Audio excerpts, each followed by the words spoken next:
اس حوالے سے ناظرین چند حقائق آپ کے سامنے رکھتے ہیں، اور اس میں سینیورٹی لسٹ کو ہم جب دیکھتے ہیں تو سینیورٹی لسٹ میں ہمیں اس وقت جو ٹاپ پہ افسران نظر آتے ہیں اس میں سر فہرست تو لیفٹیننٹ جنرل عاصم منیر ہیں۔ لیفٹیننٹ جنرل عاصم منیر کے بعد نمبر آتا ہے لیفٹیننٹ جنرل ساحر شمشاد کا، اس کے بعد لیفٹیننٹ جنرل اظہر، اس کے بعد آتا ہے لیفٹیننٹ جنرل نعمان کا نمبر، لیفٹیننٹ جنرل نعمان کے بعد لیفٹیننٹ جنرل فیض کا نمبر آتا ہے، اور پھر لیفٹیننٹ جنرل عامر کا نمبر آتا ہے۔ اچھا، ان ساروں میں جو اپوائنٹمنٹ ہے، اگر تو یہ معاملہ 6 مہینے کی ایکسٹینشن تک بھی جاتا ہے، جو کہ عمران خان نے کہا کہ جی ایک نئی حکومت آئے، یعنی کیئر ٹیکر حکومت آئے اور وہ آ کے انتخابات کا اعلان کرے، اور اس کے بعد چاہے پی ڈی ایم آتی ہے، نون لیگ آتی ہے یا پی ٹی آئی آتی ہے، تو اس کا یہ استحقاق ہونا چاہیے کہ وہ آرمی چیف اپوائنٹ کرے۔ تو اگر آپ یہ بھی دیکھ لیں کہ اکتوبر میں اگر کیئر ٹیکر گورنمنٹ آتی ہے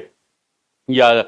نومبر میں آتی ہے، تو اس کے بعد 3 مہینے میں انتخابات اور الیکشن، تو جو 5 افسران ہیں جن میں لیفٹیننٹ جنرل ساحر، اظہر، لیفٹیننٹ جنرل فیض اور لیفٹیننٹ جنرل عامر، یہ اپریل 2023 میں ریٹائر ہوں گے، تو وہاں تک بھی یہ مارجن ہوتا ہے، لیکن اس میں ایک ریٹائرمنٹ آ رہی ہے 27 نومبر کو، وہ ہے لیفٹیننٹ جنرل عاصم منیر کی۔ اگر تھوڑا سا ایک بریف پروفائل پہ ناظرین ان تمام افسران کے نظر ڈالیں تو صورتحال مزید واضح ہو جاتی ہے۔ لیفٹیننٹ جنرل عاصم منیر اس وقت سینیورٹی لسٹ پہ سب سے ٹاپ پہ ہیں، اور ان کی جو ڈیٹ آف ریٹائرمنٹ بتائی جا رہی ہے، پتہ نہیں کتنی اوتھینٹک ہے کہ نہیں، لیکن اکثر لوگوں کا یہ کنسنسس ہے کہ ان کی ڈیٹ آف ریٹائرمنٹ بنتی ہے 27 نومبر، لیکن ایک دو دوستوں نے مجھے بتایا کہ نہیں، شاید یہ دسمبر تک چلی جاتی ہے، 29 نومبر کے بعد بھی، لیکن جو ابھی تک ڈیٹ سامنے آئی ہے جس پہ زیادہ تر لوگ متفق ہیں وہ 27 نومبر 2022، یعنی جنرل قمر جاوید باجوہ کی ریٹائرمنٹ سے 2 دن پہلے۔ تو اب سوال یہ بنتا ہے کہ لیفٹیننٹ جنرل عاصم منیر جو اس وقت top of the seniority list ہیں، اگر ایک ہفتہ پہلے بھی موو ہوتی ہے سمری، یا جس طرح عمران خان صاحب نے جنرل باجوہ کو اگست میں ایکسٹینشن کا اعلان کر دیا تھا، اور شہباز شریف سپٹمبر میں اعلان کرتے ہیں، اکتوبر میں اعلان کرتے ہیں، یا نومبر کے پہلے 1-2 ہفتے میں اگر اعلان کرتے ہیں، تو لیفٹیننٹ جنرل عاصم منیر کا نام کیا اس سمری میں شامل ہوگا؟ اور اگر شامل ہوگا تو وہ ٹاپ پہ، یقیناً ٹاپ پہ ہوں گے۔ اور lieutenant general Asim Munir director general military intelligence بھی رہے ہیں، director general I S I بھی رہے ہیں، اس کے بعد انہوں نے گجرانوالہ میں کور بھی کمانڈ کی، اور آج کل کوارٹر ماسٹر جنرل کے طور پہ جی ایچ کیو میں اپنی خدمات انجام دے رہے ہیں۔ انتہائی نفیس آدمی ہیں، شریف النفس آدمی ہیں، اور حافظ قرآن بھی ہیں، اور جمہوریت پہ، جمہوری لیڈرشپ پہ اور سویلین اتھارٹی پہ ان کا اعتماد بالکل ہے کہ یہ معاملات سویلین لیڈرشپ کو ہی چلانے چاہیے۔ ایک بڑا بے داغ قسم کا ان کا کیریئر ہے، بہت سی ان کی کنٹریبیوشنز ہیں پاکستانی فوج کے لیے۔ دوسرے نمبر پہ ہمارے پاس لسٹ میں آتے ہیں، یہ تو معاملہ ہے کہ اگر یہ سمری سپٹمبر، اکتوبر یا نومبر کے شروع میں جاتی ہے تو lieutenant Asim Munir top of the list ہیں، کیریئر بھی ان کا انتہائی شاندار ہے، جو ان کی شخصیت، جس شخصیت کے وہ مالک ہیں، حافظ قرآن بھی ہیں، وہ بھی بہت سے لوگوں کو امپریس کرتی ہے۔ دوسرے نمبر پہ ناظرین نام آتا ہے لیفٹیننٹ جنرل ساحر شمشاد کا۔ لیفٹیننٹ جنرل ساحر شمشاد صاحب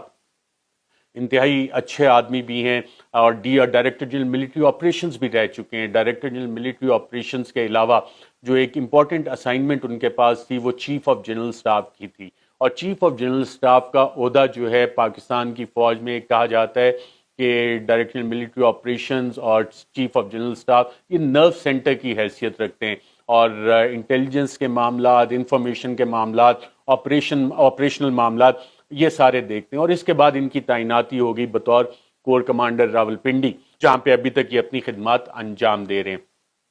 لیفٹیننٹ جنرل ساحر شمشاد نے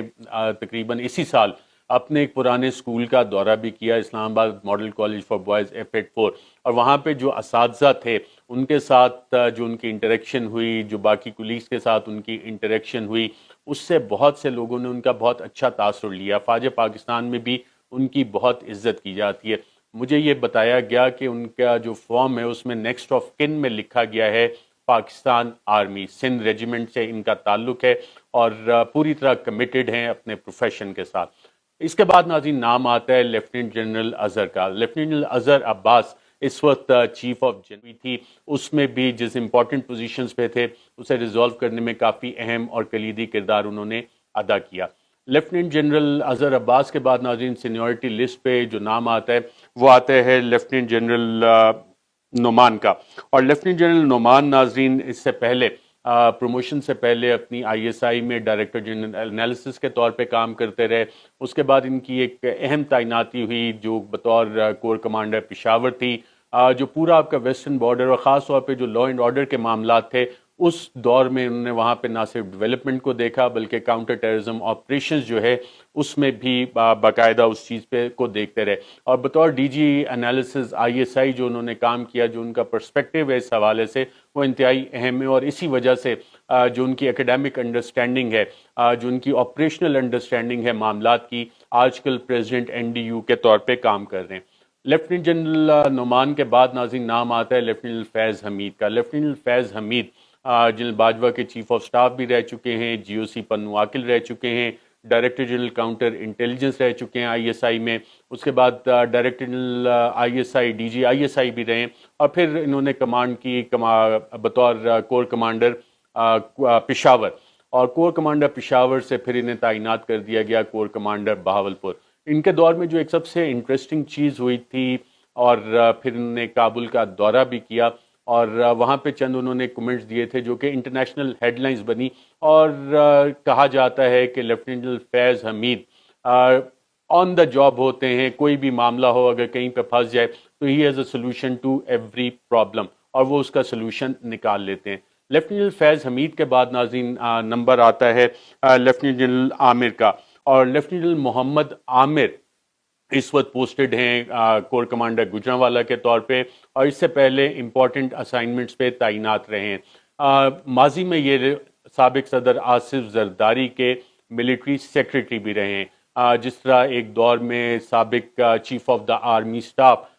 جنرل اشفاق پرویز کیانی محترمہ بے نظیر بھٹو کے ملٹری سیکریٹری رہے تھے. یہ تو ناظرین سینیورٹی لسٹ بنتی ہے کہ اگر آپ 6 مہینے کے لیے ایکسٹینشن جنرل باجوہ کو نہیں دیتے، نئے انتخابات نہیں ہوتے، اور 29 نومبر کو چینج آف کمانڈ ہونی ہے. جو چینج آف کمانڈ ناظرین 29 نومبر کو ہونی ہے، اس میں ایک اور اہم عہدہ جو ہے chairman joint chief of staff committee کا، اس پہ جنرل ندیم وہ بھی ریٹائر ہو رہے ہیں. اور ان کی ڈیٹ آف ریٹائرمنٹ کا مطلب یہ ہے کہ 27 28 29 یہ 2 اہم تعیناتیاں جو ہیں وہ نومبر کے مہینے میں ہونی ہیں. اور اگر سینیورٹی پرنسپل کو فالو کیا جاتا ہے تو بہت سے لوگوں کا خیال یہ ہے کہ لیفٹیننٹ جنرل ساحر شمشاد یقیناً یا تو chairman joint chief of staff بنیں گے یا chief of the army staff بنیں گے. اور اگر یہ سمری پہلے موو ہوتی ہے اور سینیورٹی لسٹ اور میرٹ کو جس طرح وہ فالو کرنے کی بات کر رہی ہے پاکستان مسلم لیگ نواز، اپنے ماضی سے ایک بریک کرنے کی بات کر رہی ہے،